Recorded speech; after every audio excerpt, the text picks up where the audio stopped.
he came to see us sometimes. When he did, when he did visit us, he usually told me one of his stories. I loved them all, but Ben's wishes was my favorite. My uncle told it to me one winter when it was very cold outside. I was about 10, I think. A boy called Ben has two older brothers. The older boys often felt hungry and often got angry because they were so poor. Go and work in the field, they said to Ben each morning. Dig up some vegetables, make up some soup for dinner.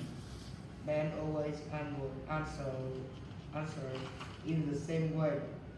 But I want to go to school and learn all about the world.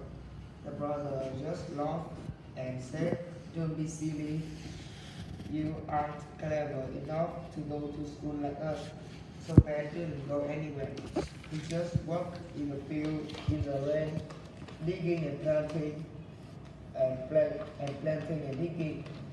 Then he opened a small book. Something with the THs.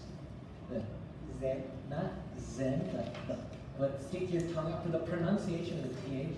We stick our, not Zen, Then. You stick your tongue out. Then he opened a small book that belonged to one of his brothers. Ben looked at the cup one more time and said, I'm lucky to have this book with me today, but I like 100 new books so I can learn about books so I can learn all about the world, please. Suddenly 100 new books fell from between the leaves and the tree above him. Ben couldn't believe it. He felt so lucky. He laughed and laughed, put the old cup in his pocket, carried the book home, sat down by the fire and read the book. Read. That's the past. It's the same right now.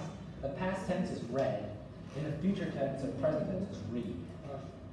When Ben's older brothers came home, they were really hungry, angry.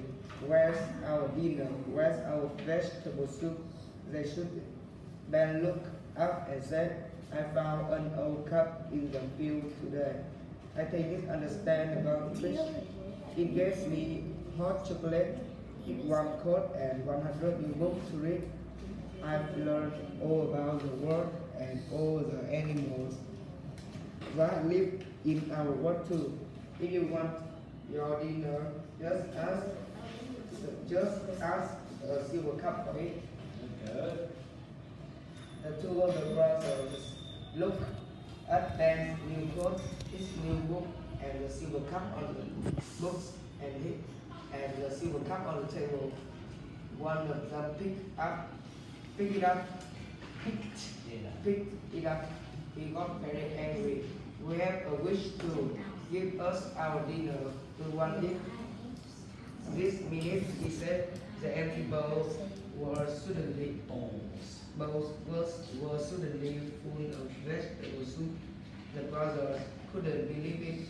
Cut, the oldest brother shouted, give me a room of money. Give me more money than my brother, a room full of sweets. The older brother said. Suddenly, there was sweets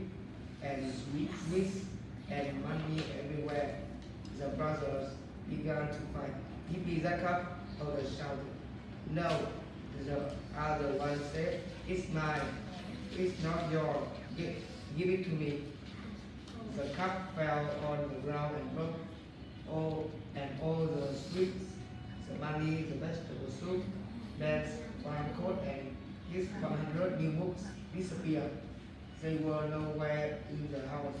I felt very sad when my uncle told me that part of the story, but then he added, but the cup couldn't make all the story about the word disappear from Ben's head. And when Ben was a man, he visited all the countries in the world and worked lost stories about the animals people who live there to tell to children. I never knew my uncle. First name I just called uncle. Perhaps, just perhaps, it was bad. Thank you, Hoang.